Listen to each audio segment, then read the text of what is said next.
He invited all the school board members, but none of them showed up. And so I was sitting in the... Good evening, everyone.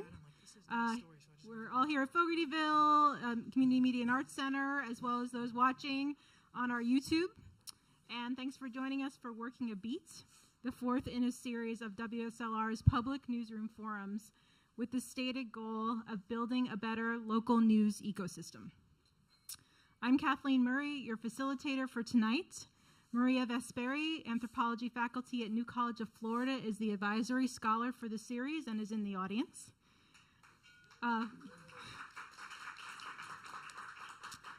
Funding for this program was provided through a grant from Florida Humanities with funds from the National Endowment for the Humanities. Any views, findings, conclusions, or recommendations expressed in this forum do not necessarily represent those of Florida Humanities or the National Endowment for the Humanities. There will be a survey to fill out at the conclusion of tonight's event. Please take a few minutes to complete it. Our next public newsroom forum takes place on Tuesday, March 12th, with the theme of media ethics and law. More information and registration for that event is at wslr.org. A little bit about myself. I'm Communications Director for WSLR in Fogartyville, host of Artbeat on alternating Monday mornings on WSLR, and I assist WSLR News Director Johannes Werner with mentorship of our interns. I hold a newspaper journalism degree from Syracuse University, and I worked in all size markets during my years as a journalist. My most relevant experience in terms of tonight's event was my work as a visual arts beat reporter for the Poughkeepsie Journal, a Gannett-owned newspaper in New York. I wrote profiles of individual artists after spending time with them in their studios, interviewed directors and actors attending the Woodstock Film Festival, previewed exhibitions at museums, and was one of the first in the country to write about a little startup for arts entrepreneurs called Etsy. But I also used data analysis, interviews with Washington bureaucrats, and the relationships that I had built with arts leaders and individual creatives for an enterprise story that uncovered which organizations and educational institutions in our coverage area consistently got the most National Endowment for the Arts funding, and why. The takeaway: it's a lot easier to get the big money when your organization has a full-time grant writer or even an entire team of grant writers than when you're an executive director doing it yourself. That story took the arts from the living section of the paper to the front page. And that's kind of what I mean when we say beat. A reporter who has a beat covers a particular issue, sector, organization, or institution over time. Typical beats include business, courts, education, environment, health, local government, politics, public safety, sports. And tonight I'm joined by Samantha Gholar, social justice reporter for the USA Today Network, Florida, and Stephen Walker, education reporter at the Sarasota Herald-Tribune. On his way, because he had breaking news to cover, is Tom Bayles, WGCU senior digital environmental reporter. And when I get to him, I'll fill you in on what he's been covering this afternoon. I'm going to ask the panelists some beat-related questions for the next 45 minutes or so, and then we're going to come down from the stage and join you in the relevant beat sections for some small group conversation with our journalists. So let's get started. Tom Bayles writes stories for WGCU's website and then recasts them into broadcast scripts he represents on air during the NPR station's news segments. Topics include Everglades restoration, blue-green algae and red tide, invasive species like the Burmese python, Lake Okeechobee, swamps and wetlands, beaches and mangroves, hurricanes and floods.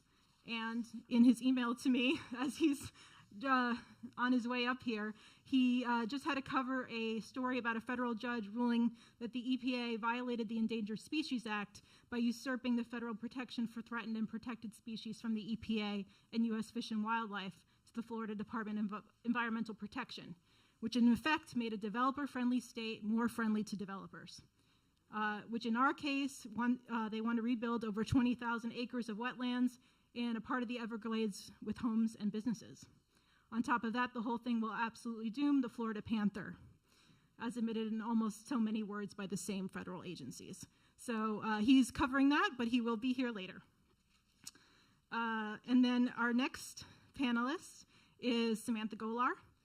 Since 2021, Gholar has been the state social justice reporter for the USA Today Network, Florida, for which she writes national and state news pieces for the network's 18 newspapers on a range of topics, including Florida's abortion ban battle, gun reform, police brutality, voting rights, censorship, and more.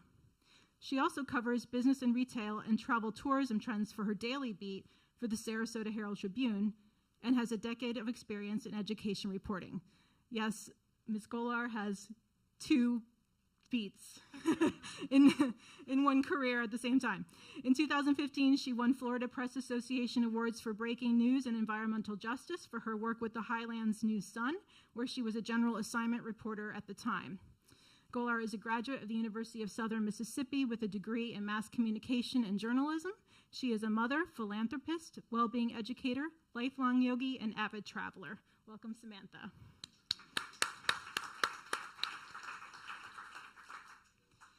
And our third panelist is Stephen Walker.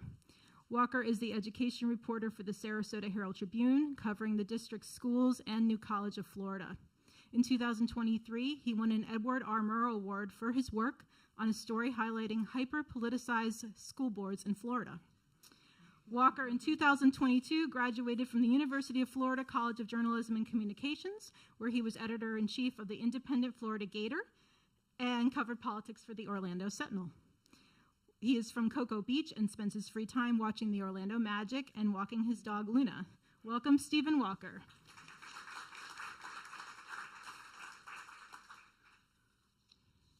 Okay, Stephen, let's start with you. So I casually mentioned that you cover the school district of Sarasota and New College. I think, as we all know, those beats are tremendously huge here, and are you doing that all yourself? And after you answer that question, what are some of the range of stories you've been covering on that beat? Hi, can you guys hear me? Yeah, I do cover it all by myself. It's kind of crazy. I cover the school district, like you said, and New College. New College kind of came along later. Mostly when I started at the Herald-Tribune in May of 2022. When I saw education reporter, I was like, okay, I'm going to be covering like curriculum and all these things. Because my background's in political reporting. Like you mentioned, I was an intern for the Orlando Sentinel covering politics. And I covered like state politics in college for NPR. And that was like my background. And my professor advisors, when I was looking for jobs, advised me that this was a good position for my background. And I trusted them, and they were, of course, right.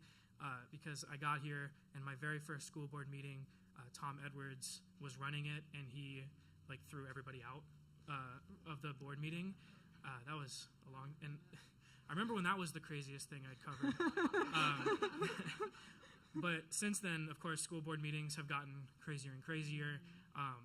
It sucks because I see education reporting and specifically school district reporting as an opportunity to merge the parts of political journalism that I like, which is conflict and, you know, the two sides and what each are for, what each are against, and where that ends up being, right? You see that in bill debates and just in the legislature, but then you see the human aspect of it and how things are affected by policy that's written, and that's all very easily seen in schools, right? It's the direct effect of policy that's written, and I feel like often I haven't been able to focus on a lot of the effects. I've tried my best to write stories about like how things are affecting right at the school level, and that's like one of my favorite things I get to cover every year is back to school, because it's one of the few times of the year I get to like just go into tons of schools, because the school district's like, yeah, come on in, come talk to teachers who are setting their classrooms up, and I get to be like, are you scared to work in Sarasota County? But because I get to like actually talk to teachers and see how the people who are actually teaching the students are on the ground, affected directly by these policies, operate. And so they are the direct effect of the politics that happens at the school board. But oftentimes I'm sucked up like 50,000 feet to the school board level, where you see people mudslinging and all these different things happening. And that's why if you read my stories, I try to, at least when it's not 3.5 hours straight of Bridget Ziegler resign, because then that's obviously the story. But if things are happening that are actually getting voted on, like new district policies or things, I try to like cut through a little bit and see like, here's what's actually happening, because that's very important and can get very lost. And I feel like sometimes in all the noise that happens, things do get lost, and then things just end up happening, and they're like, well, how did that happen? Well, it actually happened 6 months ago at this meeting that was completely distracted by this. But anyways, and then that's the school district, and then New College. That happened when I was here I had never heard of New College of Florida when I started. Probably didn't for a whole 6 months of my starting here. And then obviously on January 6th of last year, DeSantis appoints all the new board members.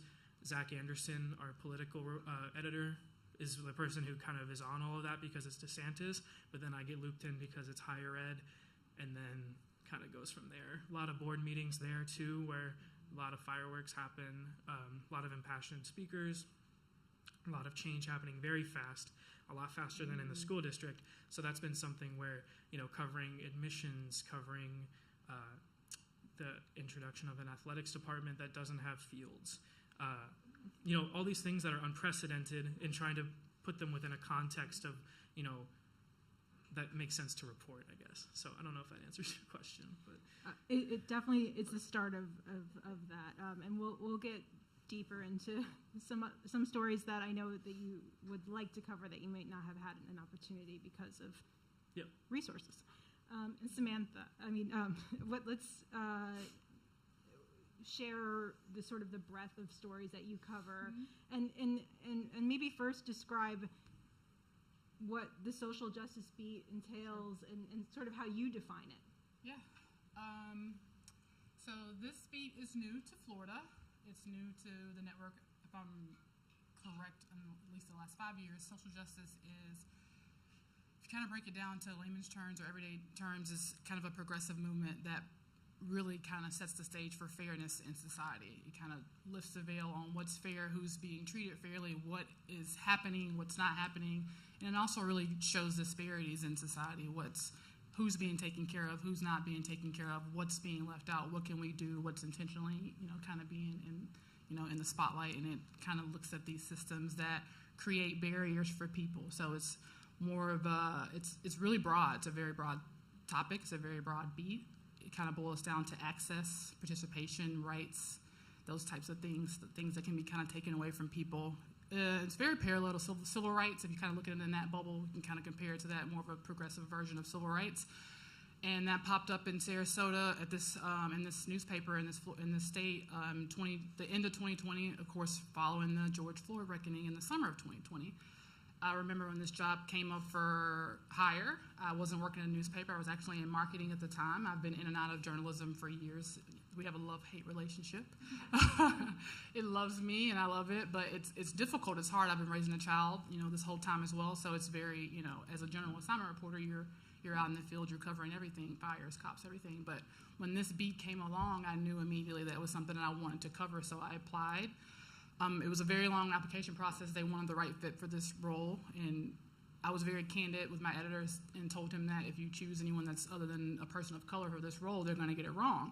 And that was the first thing I said when I applied, and I think that's what carried me into the job. But so it's just one of those beats where you're looking at what's happening and what's reoccurring over and over again, and where people are kind of feel injustice happening, basically. And how do we talk about these things in a way that my effort when I write is to talk about things in a way that doesn't make one side or the other angry. It's hard to do. It's, a lot of people think that the media, specifically the media right now, is becoming, more left. I tell people all the time it's kind of correcting. It's kind of becoming more neutral because it has been very conservative, and social justice is not a conservative topic. It's very, very, if you look at it a certain way, some people think it's liberal, but in my opinion, it's a correction. It's a kind of a way of kind of pointing out and highlighting the injustices, the disparities, and the needs of marginalized groups. That's the way I define it. So can you give some examples of recent stories, maybe in the last month, that you've covered? In the last month, of course, it's Black History Month, so I've been covering, just highlighting profiles and features of, incredible unsung Black people in this community that don't always get spotlighted in the newspaper because there's no Black reporter in the newsroom who knows these people. Other than that, in the most recent things I've been covering is a lot of police brutality. There's been a situation up at Palmetto Police Department that's been brewing for several months. There was someone who was killed in police custody, and the police weren't releasing information about it. The family weren't satisfied with the speed at which the information was coming out, so I've been covering that and did an investigative report, enterprise piece in January with the paper, and it was put in several papers in the state, probably about 10 or so. Not all 19, there's 19 papers in Florida under Gannett and USA Today, but just trying to get the police chief to, talk to the media, tell us what's going on, tell us what's happening, release the body cam footage. And that's a lot of what it is. It's just kind of poking people and saying, this is wrong. How can we at least come to the table with a little bit of information so this family isn't just freaking out? And, you can't calm that, but you can at least hold them accountable. And that's what that story was, an accountability story. So, obviously, police chiefs are among your sources. Absolutely. So, how do you cultivate sources for this particular beat, and and what's sort of the mix of sort of person on the street type sources, and then institutional ones like police? You hit it nail on the head. There are buckets of sources, reliable sources. Stephen hit it earlier. Some sources, we're talking about it off mics. Some sources are off the record. In journalism terms, this means that someone that you can get information from that you can't publicize their name or where the information came from. And typically you can't use those in the news stories. But with institutional and with agencies such as police agencies, they have public information officers, PIOs, and they are required, and that's their job, to speak directly to the media for anything we need. And those are at every agency, sheriff's department, police departments, those are at colleges, every big institution with a lot of, funding, for the most part, has some type of communications director or public appointed person to get information from. And for me, outside of those sources, I spend a lot of time in the community. I'm always at events, I'm always at things, and I've been here a really long time. I've lived here for a really long time. So you start to speak to people, you learn people, and you build trust by being visible in the community. People know who you are, they know your beat, they read your stories, and a lot of times, depending on what's happening in that situation, they will come to you, and they'll become a source that you can hopefully go back to if they're reliable and trustworthy, and vice versa. As in provide tips? Correct, yep. And what about building trust? Because I'm assuming there might be some antagonistic relationship sort of inherent between a reporter, especially working on something as volatile at times as social justice, and sources in law enforcement. So how do you build a trusting relationship that they're actually going to be willing to take your phone call? I don't know how to word this. It takes a minute. Sometimes the PIOs are helpful. The PIOs work really closely with the police chiefs. A lot of the times you won't get the chief. In the Palmetto situation, the PIO is the police chief because the agency is so small. There's only, I think it was 40, maybe 40, 20 or 40, I can't remember the exact number. It was a very small number of officers that worked there. When you compare that to Sarasota or any other larger agency locally, it's a lot harder to get the chief recs because you have to go through, this PIO person. But it takes a while, continually working with that PIO, making sure that what we're writing is accurate. And also, I have found, especially in the last few years, not always writing the hard stories, the rough stories, the you did something wrong stories. You have to also, I just had a quick meeting with the PIO at Sarasota Police Department about a good story, a positive story, something that no one has picked up, but it's something that I thought was newsworthy because it shows the connection and it shows collaboration between community members and the police department. They love those types of stories. That builds those trust, not always poking and pointing out the negatives. It's also part of my beat is also to talk about the things that are changing and being better and making things better for everyone. So I found that to work as well. Do you have also sources that are lawmakers? Do you deal with those kind of folks on your beat? A lot of organizations that are close to lawmakers. So, for instance, there's a lot of the first one that pops in my mind is because someone I know is in that organization, Planned Parenthood. Those types of organizations that have connections with policymakers, that have organizations that work directly with policymakers. Another one is, my brain's escaping me right now. The other abortion group up in Pinellas County that I work with a lot, that has a lot of policymakers and a lot of people that are running for office. A lot of political hopefuls. They have, opinions and opportunities to talk to and learn things about policies that are coming down the pike. But there's policymakers, and there's just spaces where you can kind of get in and understand what's happening. You don't always have to talk to someone that's a lawmaker. You can just talk to a cabinet member or someone that's in the office and in that sphere and kind of get information that's coming. And Stephen, what about you? Who are your sources, both sort of official types and the louder voices, the quieter voices? Yeah, from a school board perspective, the first thing I did when I got here was reach out to each and every one of them, because they're going to be members of the school board. Yeah, school board members.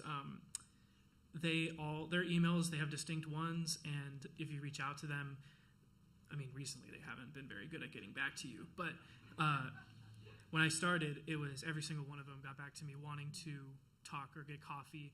I remember having like a 3-hour conversation with Jane Goodwin, and Bridget Ziegler and I went to coffee. Tom Edwards and I went and got coffee. And, you start building that, like, hello, I'm a reporter that just started here.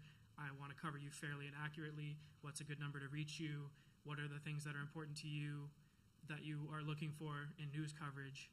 What are the things I should be looking out for?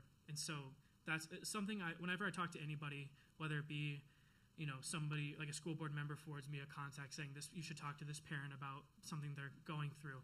I will always end in a phone call with, okay, well, this is my cell phone number.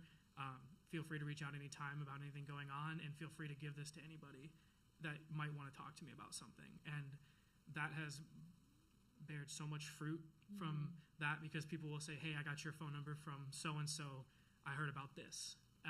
And specifically, that's been great with New College, where I will talk to lots of parents of students, lots of students themselves, and I'll tell them the same thing, like, hey, this is my cell phone number. I know a lot's going on, and I'm only one person that can't see everything.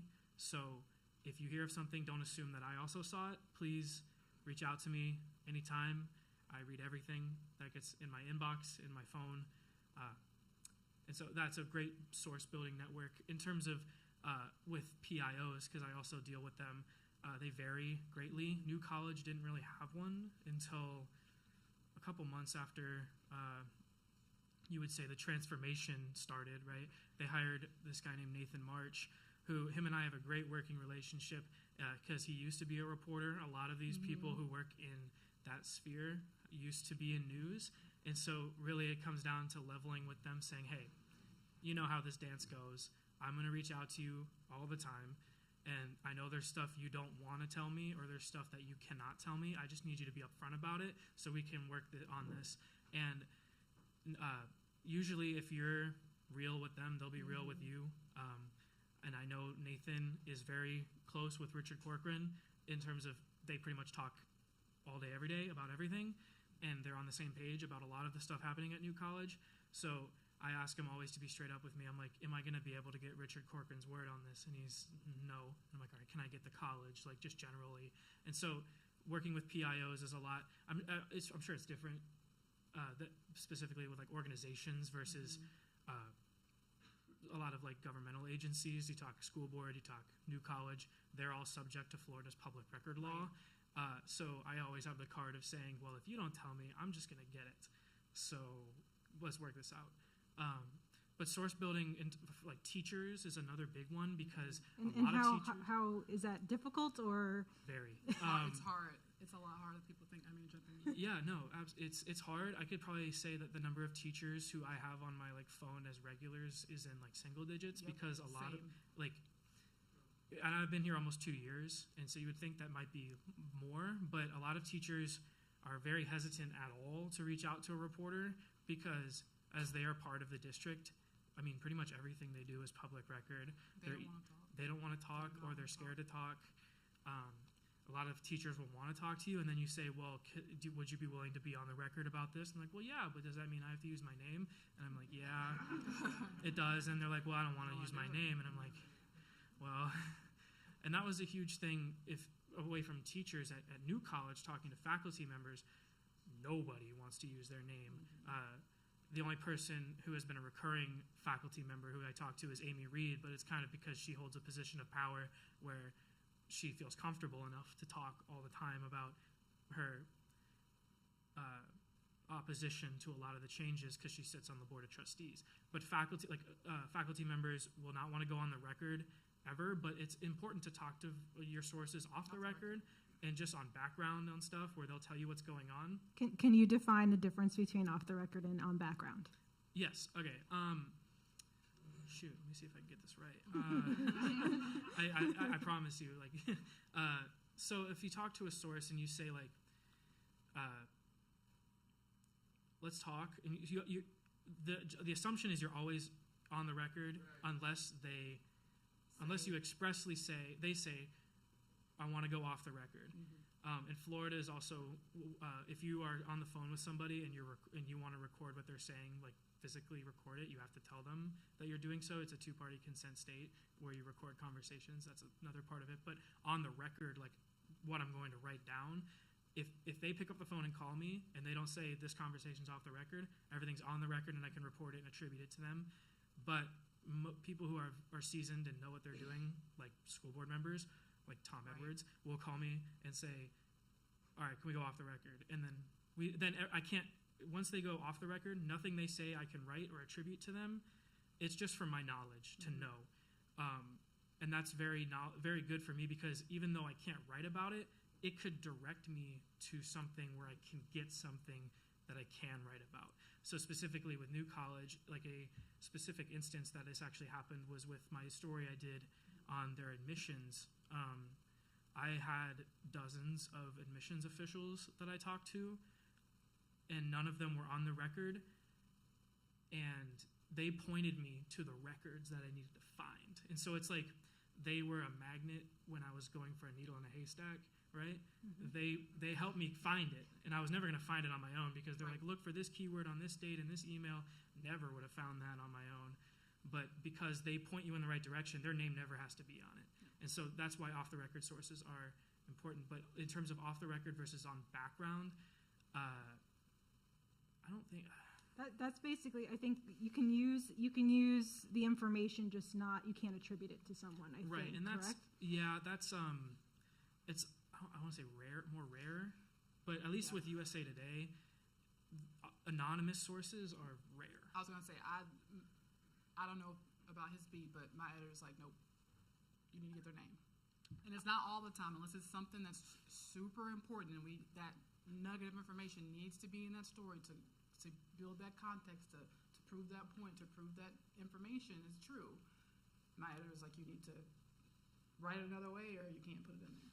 Could you potentially, though, use the information to go talk to another source and get them to go on the record? Correct. Yep. Yeah. And say, I heard this, can you confirm this? Mm-hmm. Mm-hmm. That happens a lot, for me anyways. Yeah, and you don't have to tell people where you find stuff out. You don't have to tell people. Right. That's something I tell like teachers. It's like, you tell me something that I should know, and I go to the district and say, I heard this happened. If they say, well, where'd you find that? This has happened before, where it's like, well, where'd you hear that? And I'm like, I just heard it. Like, what do you want me to tell? I'm not going to rat my sources, which is another thing. And like legally, if somebody's off the record and I'm like legally asked to divulge who that person is, I'm not obligated to, and I can go to reporters go to jail because they'll get arrested for contempt, and legally you're not required or compelled to reveal anonymous sources.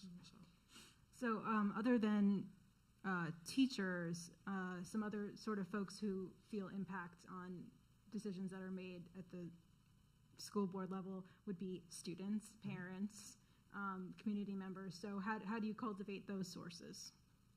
It's a lot of the same, at least in terms of with students, they're a lot more online. And so Twitter is great for that in terms of a lot of people who are active in activist spaces are on Twitter. And so my DMs are always open, and I can reach out, like they can reach out to me, I can reach out to them, and then you follow somebody and they see they followed you and they're like, why is there a reporter who followed me? And students are very online. So it's a good sphere to get into in terms of trying to source them because they're always on their phones. And so, and they're always, like I remember talking to some students outside of one of the recent school board meetings, and then I got a bunch of Instagram DMs, which is weird because my Instagram is not like a professional Instagram, but it's the same username. Same so handle? that's my own fault, right? But they're so online that they just found it. And so students are easier in terms of that, but then teachers, I always try to express like, please share my number with other teachers who might want to talk to me. But parents too. There's parents of school children, and then parents of the new college students, who I would say are almost equally online. Facebook is huge with the school board parents. They have a whole counter page to the conservative page that I use all the time. Well, so I'm going to pivot to one of my later questions, because it was, in what ways do you use or not use social media and crowdsourcing for your sourcing? So do you want to take that? Yeah, I've found since I started my beat that, and maybe I don't want to use the word lucky, but maybe I'm approachable. I don't know the right word. People send me things a lot. I get a lot of emails like, hey, and maybe it's because it's social justice and it's such a hot topic and everybody wants their things kind of looked at and examined and they want stories, and I appreciate it, but people send me things a lot. I do get quite a bit of things on X, Twitter X. Is it X now? It's X. I do get some things on X. And Facebook is huge. I mean, I think Facebook's always going to be a good spot for news. I hate to say that because it's just people want to talk on there. They're going to put every thought on Facebook, and and it's public record. You can screenshot it. You can use it. You can, hey, I saw your Facebook post. Would you like to talk to me about the new business that opened down the street that messed up your order? Like, people want to talk to the media. It's just a matter of what I feel and what I have learned is that they have to trust the reporter. They have to trust the journalist. They're not going to trust the newspaper because people just don't trust the media. A lot of people think it's the media's fault. Everything's our fault. But if you can establish a relationship with someone or a few people or an organization or a school board or whatever, you can do a good job and continue working in the community and do the work you need to do. But technology helps. I think Stephen, his Twitter, the way he does, and I've never seen anyone until I met Stephen when he came into the newspaper. I'd never seen anyone use Twitter as their actual reporting. Like the way he reports his school board meetings, I want to copy it, but I'm too ADHD to do this. I can't not do it. You tweet the meetings. He tweets his meetings, and I can't. Or you X your meeting. You can tell all about it. Yeah, go ahead. It'll always be Twitter. I'm too stuck in my ways on it. So yeah, I almost use it like Twitter. I like to characterize it, and the other reporters who've talked to me about like, you use Twitter so much, like you tweet all these meetings. Why? I almost see it as I never take physical notes. I have terrible handwriting. I would never learn to write correctly in terms of the right way to hold it. So it just, my hand hurts after a good, but I can type like fast. And so I always tweet the meetings because I can do it so fast, and then it's a notebook that I can timestamp see when things happened. And so it's happened before where I'm like, well, how long was public comment? And so I'll go back to the meeting tweet thread and look, my tweet that says public comment is starting, and then looking at this was the last speaker, and then, do the difference. And so then and then also I pull quotes and tweet the quotes, and I always do. So what I have is an automatic transcription service that I expense to the company. It's called Otter, and it saved my life. I don't think I'd be a journalist without it. It transcribes audio recordings automatically live, and so I'll be in a meeting, and it'll be recording all the things happening, and somebody will say something that makes my ears perk up, what did they just say? And then I'll go back, copy the quote, put it on Twitter, and then I come back to it when I'm writing the story, and I'll say, this was a notable quote. It's something that made me that like got my attention while it was going on, or something a school board member said about something, and I'll go back, pull it, put it in the story. And it's great for notes, but it's also great because they get tons of engagement. People read them, especially if there's something big going on. If I don't know, there's been some crazy stuff happening lately, but I hadn't noticed. yeah, me neither. Yeah, they get a lot of traction, which then if you're able, so my background also is in engagement.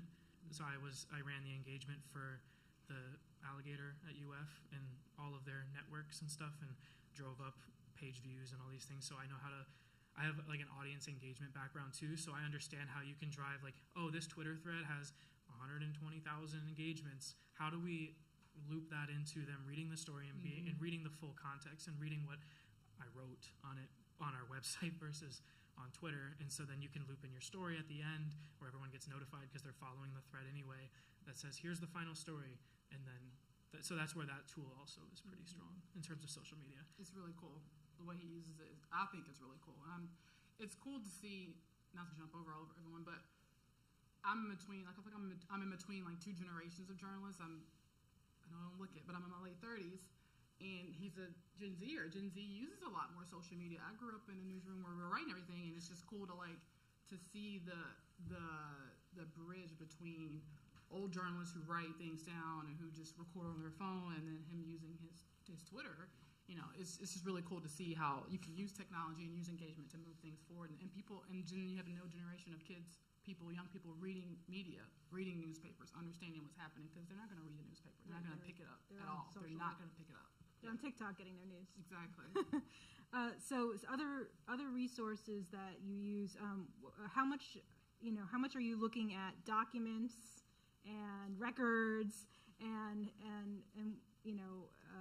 what are the different challenges to sort of get these primary this primary information for your beats? The example for the Palmetto police brutality I'm working on right now, that's straight records from the police department. So you just put a records request in. So what do you mean by records request? A records request is you go to the agency and you reach out to the records clerk. Every agency has a clerk.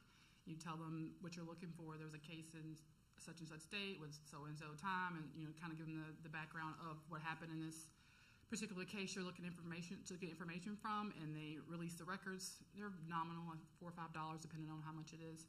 And depending on what you're looking for, in my case with this police brutality report, it was redacted, of course. Redacted means all the information is blacked out in this big document where the police go through and write about what happened, or whatever the public record is. And that information tells you what happened that night, or who was involved, all those things. But it's a process. You have to request those directly from the clerk. They take 3, 4, 5, 6 days, depending on how long they want. It's really up to them. You have no control as a journalist of how long those records come back. They're supposed to have a time, turnaround time, but they don't always do that. So documents for those types of things, and then when I'm covering things for my beat and for the retail and business side, it's a lot of coming from the county, property taxes, records, things like that. This is open and there's land been cleared, developers, you can see all that type of information. That comes from the county, from clerk and court's office as well. So just a lot of digging for public records. I'm trying to think if there's anything else that I'd use. About lawsuits? Lawsuits, the ones I get come from the attorneys. You can directly get those from the attorneys. Attorneys usually work really well with journalists. They don't have a reason not to usually. And if you're working on a case, they're going to direct you to the attorney anyways. And they have clerks and things like that. So they'll pull it for you. They'll pull it for you, correct. Yep. How about you, Stephen? A lot of public records. Yeah. So mostly it's fishing, and you try to narrow down your search to smaller and smaller things. You try to figure out and this is where a lot of anonymous or off-the-record sources come in handy, because they'll know more about what to find than you do, because they will know like time frames, keywords, things that can help narrow your search. Because if you go to the school district and ask for every school board member's emails from one day starting of the week to 7 days later, you're going to get like a massive amount of emails that you'll have no idea what is in them. And so at least for me, like I did a public records request on Bridget Ziegler's emails in the week, it was in the week following the Michael Barfield story and dropping about what her husband being under investigation, like right as it happened. I asked for a week of emails with the keyword resign. I had to pay for those records, which is weird because I try to keep my records very narrow searched. But this one I had to pay for, which was kind of shocking, and I had to go physically to the records office and pick it up in a flash drive, which never happens. Really? They made me go get it. Because usually they just email it to you. No, they made me go get it. Yeah, I don't know. But so then you get a flash drive that has. So I'm sorry. Where were you picking this up? Sorry. No. Was just this like the board of ed? The school board. This is the school board that you had to go get the flash drive? Yeah, so the school board has a records office in Venice, and so you have to go. They'll pick it up. You pick it up from there, or they'll just email it to you.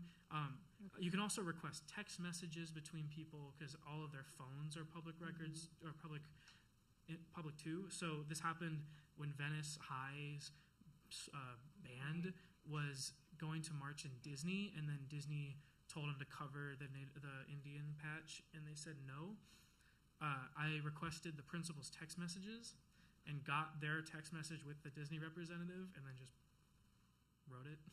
So that's like, you can get really good stories that you don't, like, you can talk to one or two people with a really strong record, and then that's a great story. Yeah. Because that's information it's not proprietary because anybody can get it, but it's stronger because, like, if I ask the principal for his text messages, he's not going to give it to me, like, from himself. Like, Principal Z at Venice is never going to do that. But I don't have to ask him. Yeah. Right? Like, he is a principal in a public school district. His texts are public. And so you can circumvent records that maybe don't want to be public, but they are. And that's something about Florida that, like, Florida is very quirky with a lot of things that happen here. But a godsend is Florida's government in the Sunshine Law, which is not everywhere, and I'm quickly learning that.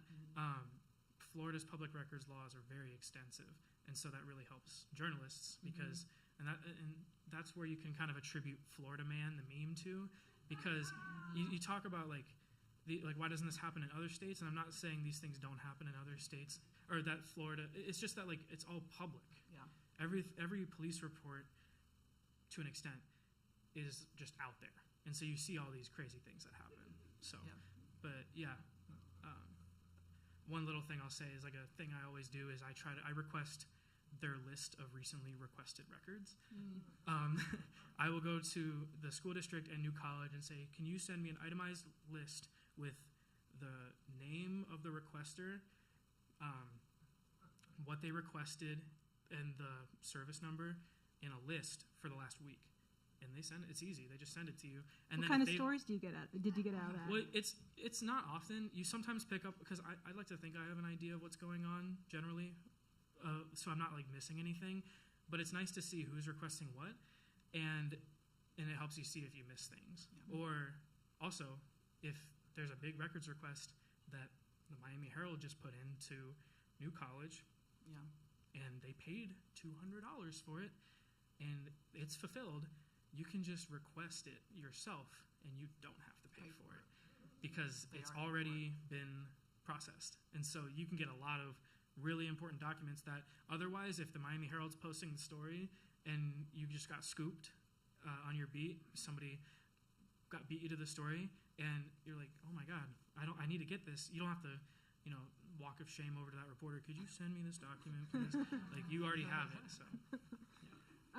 I'd love to talk a little bit about the difference between sort of your daily beat stories and enterprise. And I think, Samantha, for the most part, you were saying all of your stories are enterprise, just about. So for the most part, yeah. Can you just sort of, share what that means and what kind of time you're able to put into those kind of stories? So the major difference, the difference between enterprise stories and dailies are shorter, quick turnaround, every day, deadline, 1 o'clock, we want a story. And I have to do those regularly for the Herald-Tribune directly for a business story. So if there's a new, gym opening, there's a new whatever opening, those need to be turned around that day. And those take up not a lot of time, a few hours. I'm a slow writer, very slow writer, because I just get distracted. So, I'm dumb. I can do 2 or 3 of those in a day. Whereas enterprise stories for my social justice beat, those can go anywhere from a week to a year. It depends on how much time I'm allocated from my editor, how much they are buying into the story that I've pitched, that I want to write, that I want to publicize, and how much funding. Nowadays you can get a grant if you're lucky and you're a strong writer to work at your newsroom that's separate from your salary, and that gives you another 5, 6, 4, 7, 8, 9 months, however long that project is. You can do that. But typically my enterprise stories usually about a week to 2 weeks, depending on what it is. The Palmetto story I did last month in January for the accountability story for all the investigating behind the police brutality, that took all month. But I did 3 giant stories wrapped into one big story. So it was the first one was the breaking story on the family having the press conference because they wanted answers, and the second one was, okay, why haven't you spoken to this family? What's going on? What's taking so long? What's the holdup? The third one was, well, we're waiting on toxicology. And the fourth one was, we talked about the community rallying behind this family and going to the commission meeting and trying to understand what's taking so long and showing support.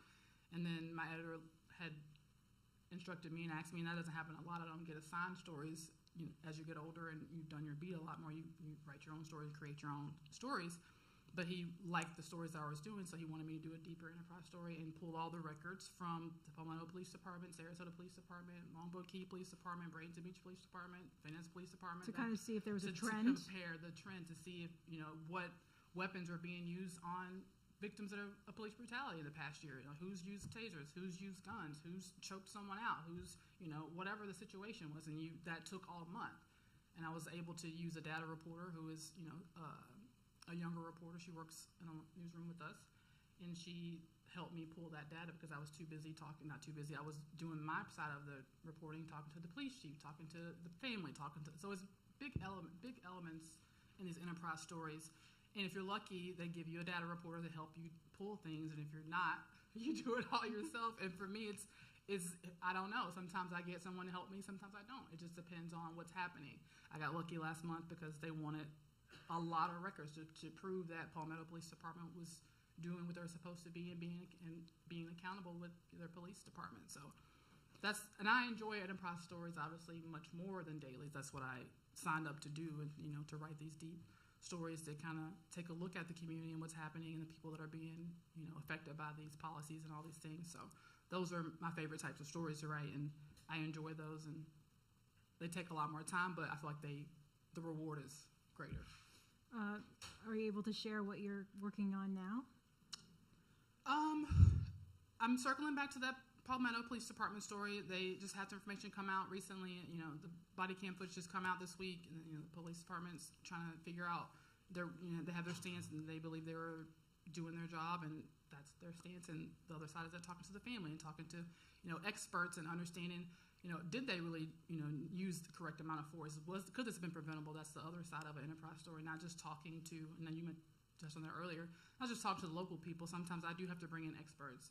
And when I do things like that, I reach out to a lot of time colleges, University of Florida, forensic scientists, forensic analysts, those types of people that are very skilled and knowledgeable and well-known in their collective field so that you can pull that information and their expertise into your stories to just tell a better picture of what's happening. And Stephen, how do you balance daily with enterprise? Because that's a little bit more. That's not as inherent, you're in your beat to just be able to spend that kind of time.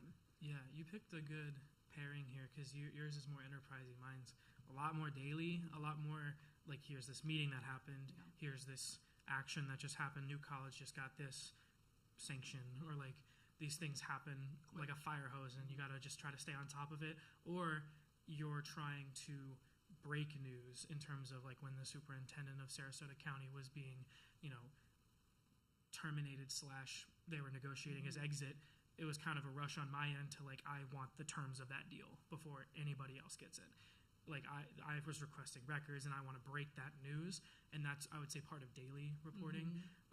In terms of like enterprise, to like bounce off of another explanation on what it is, like I've always kind of understood it as like a hard news daily as like what happened, and then an enterprise story is like why it happened or what is happening, like the trend. And so I try to do enterprise as much as I can. A lot of my background from college was in like feature writing. I wrote magazine stuff like in college in classes, and I really enjoyed that aspect of it, creative writing, and we always look to try to be creative in writing. And there's less leeway to do that in daily stories. You try, like at a meeting story I cover that's usually pretty formulaic. I tried to lead the story with they had this like cello player, or it was a violinist, and they were playing this because the school board will have special presentations with students from the arts all over the school district, which is awesome, and you get to see some of the most talented kids ever. And this student was playing the violin, and it was like a minor key thing, and it was like kind of tragic sounding, and I'm like, oh, this is great. Like it just is sending the undertone completely for the meeting, and I led the story with that because it's like, oh, who let me have fun, right? Put some like, color in there. Right. But in terms of enterprise things that I try to mix in, the statewide education team is awesome with USA Today. And there's a lot of initiatives that we have like a Microsoft Teams group chat of all of us like bouncing ideas off. Right now we're trying to do a big collection of book banning stories. Sweet. Yeah, and so the last couple weeks I've been firing off records requests at the speed of light to like every single school district in Florida, along with a lot of other reporters. And so that's something we're working on, like TBD, but so that's an example, like doing that on the side while you're also doing your daily stuff, just trying to mix the two.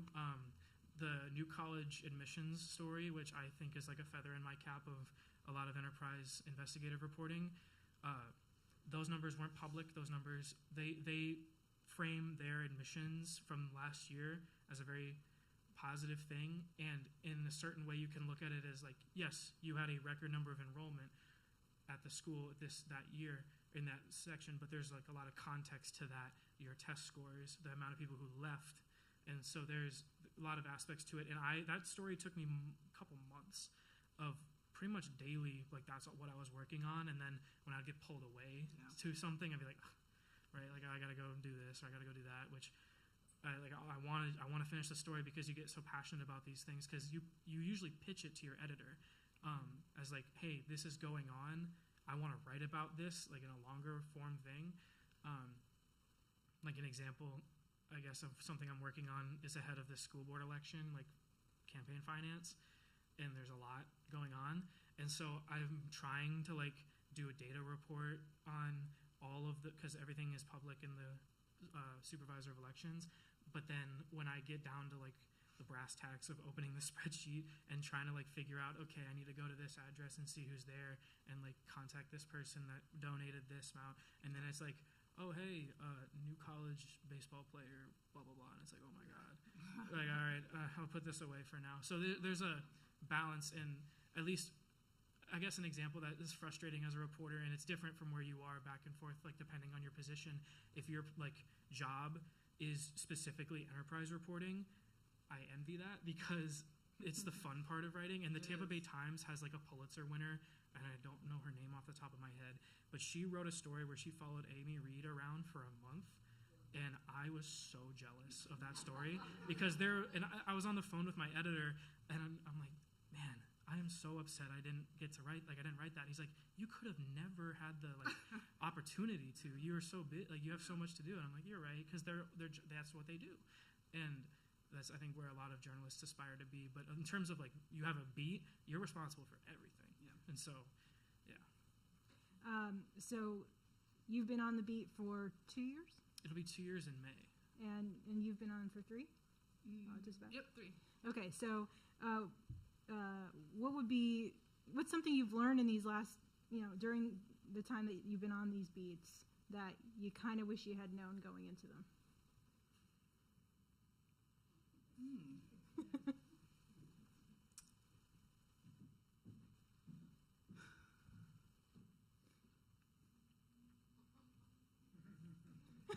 Sorry. Good question. I mean, I'm trying to think. is there anything that just has just kind of blown your mind? Like, did not see that coming?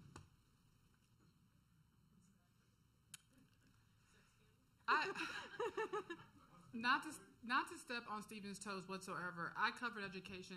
A lot of people probably remember Ryan McKinnon, who covered education before Stephen got here full time. I covered it that year before Stephen got here. I was just really blown away at how crazy the school district got. Like, I really just couldn't believe it. Like, I've been here since my son was in first grade, and he's about to graduate from Sarasota High School in May. And so I remember when Bridget Ziegler was appointed by Rick Scott to that school board. And from that point to now, who would have guessed how crazy, how outlandish this community has gotten over education? And I think Stephen had a good point. Like, you can't cover what's happening in the schools because you're covering the circus around the schools. It doesn't make sense. It just doesn't make sense because there's so many children who are getting left behind, that to me is the biggest. And I'm not even an educational reporter. I started out as an education reporter in Highlands County, but it's just, social justice is very broad, so it kind of intersects a lot with education. So it's just, to me, I wish I had known how wild it was going to be, and I would have prepared better. I don't know. I feel like I would have been better prepared to write more enterprise stories, to write deeper stories. And I feel like now I'm kind of, even though I've been back and forth with the paper for years, it just feels like now I'm able to write harder things and better things. And I wish I had that foresight. Mm-hmm. That's just me. Yeah. I learned what New College was. That was one thing. I couldn't, because I went to University of Florida, and so I was familiar with some of the universities in the state of Florida, but never had heard of it.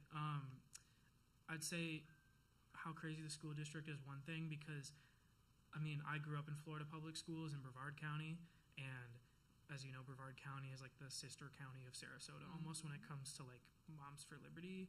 And apparently when I was in high school, that's when all of this, it's when things were like starting to boil. I was in high school not during COVID.